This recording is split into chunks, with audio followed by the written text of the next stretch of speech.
Bonjour ladies and gentlemen et nouveaux visiteurs sur la chaîne YouTube. Ici Michael, ou Mr. Flanigo si vous préférez, et bienvenue pour cette nouvelle vidéo critique. Vendredi, la même journée que je suis allé voir La Bête au cinéma, j'ai aussi dans la journée loué le film sur le site de Cinéplex, parce que c'est un film en vidéo sur demande malheureusement ici au Québec. Ça s'appelle L'Orpheline, les origines du mal, un truc de même. Parce qu'en anglais c'est Orphan First Kill, et en France, il me semble que c'est Esther 2, les origines. Honnêtement, j'ai bien aimé le premier film, qui est sorti en 2009, mais ce film-ci, je dirais que j'ai vraiment pas trippé. Je veux dire, le film original, là, une fois que tu as le twist, et là je vais entrer dans des spoilers ici pour le premier et pour le deuxième film parce que j'ai vraiment pas aimé. Et le twist du premier film, c'est que la fille n'est pas une orpheline, c'est une femme adulte d'une trentaine d'années qui a le physique d'une fille de 10 ans. Et ça, c'est un twist que tu t'attends pas dans le premier film. Donc, en sachant ce twist-là dans le deuxième, qui est un préquel, je me suis dit, comment ils vont faire pour rendre ça intéressant? Et là, ce qu'ils ont fait, c'est qu'ils expliquent qu'elle s'échappe d'un asile psychiatrique dans une place comme la Russie ou quelque chose. À moi, c'était en Norvège, peu importe, je suis vraiment pas bon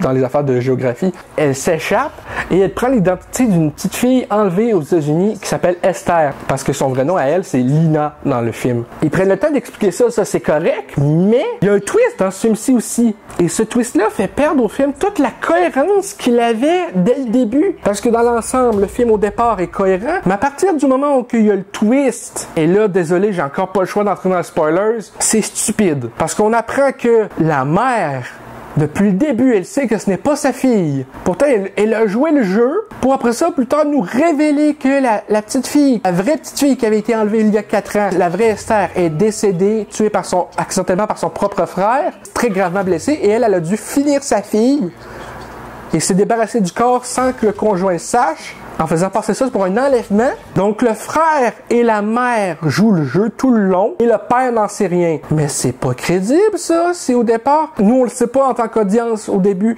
Fait que les gens, oh Esther, c'est vraiment toi. T'es en train de me dire que tu le savais, mais tu fais semblant de pas le savoir pour nous révéler le twist plus tard. C'est pas cohérent. Tu sais, le reste du film, c'est après ça, la Esther tu te demandes qu'est-ce qui va se passer. Parce que dans le premier film, à un moment donné, elle décide d'essayer de s'en prendre à la famille qui l'ont adoptée. Et là, on se dit que ça va peut-être être pareil. Sauf que vu que c'est un préquel, on sait qu'elle peut pas mourir. Vu qu'elle meurt dans le premier. Donc là, ce qui se passe là, c'est qu'il y a de la tension entre la Esther et la mère. Parce que les deux savent la vérité. Et les deux savent que ils peuvent essayer de se tuer n'importe quand l'une l'autre.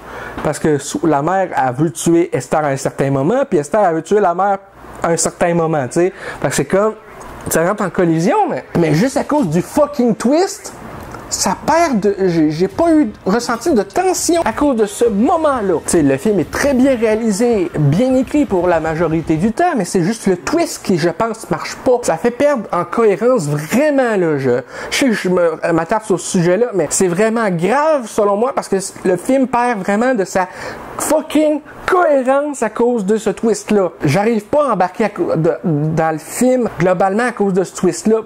Et l'ensemble, parce que sinon je pense que ça aurait été un très bon film. Fait que pour donner une note sur 10 à ce film, c'est un 5. Il y a tellement de trucs que ce film-là fait bien dans l'ensemble pour créer du suspense, mais le reste, c'est tellement la cohérence en tant que telle qui m'a fait perdre le rythme de ce film-là. Et aussi, le premier acte et le troisième acte, j'ai été vraiment sur le bout de mon banc, ma chaise d'ordi, mais le deuxième acte, là, j'ai trouvé que c'était long. Le film fait 1h40. Et je me suis fait chier pendant la grosse partie du deuxième acte. J'ai trouvé ça très très lent, très peu angoissant. Et c'est bien ça qui est dommage, parce que pour moi, le premier était super bon et très angoissant. Même avant de savoir le twist du premier, tu sais, j'ai trouvé vraiment le premier bon. Et quand le twist, c'est genre, oh shit, il y a un twist. Et là, c'était genre, oh shit, il y a un autre twist. Ça revient presque pareil au même. Ce film-là, on dirait que c'est la même recette.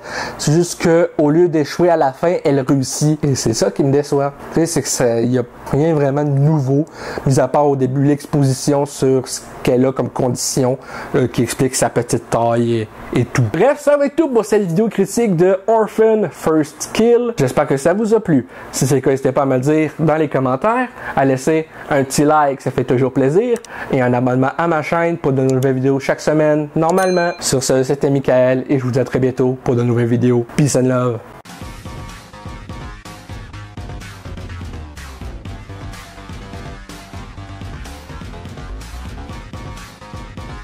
Hey le grand, c'est quoi que t'attends pour t'abonner, sacrément?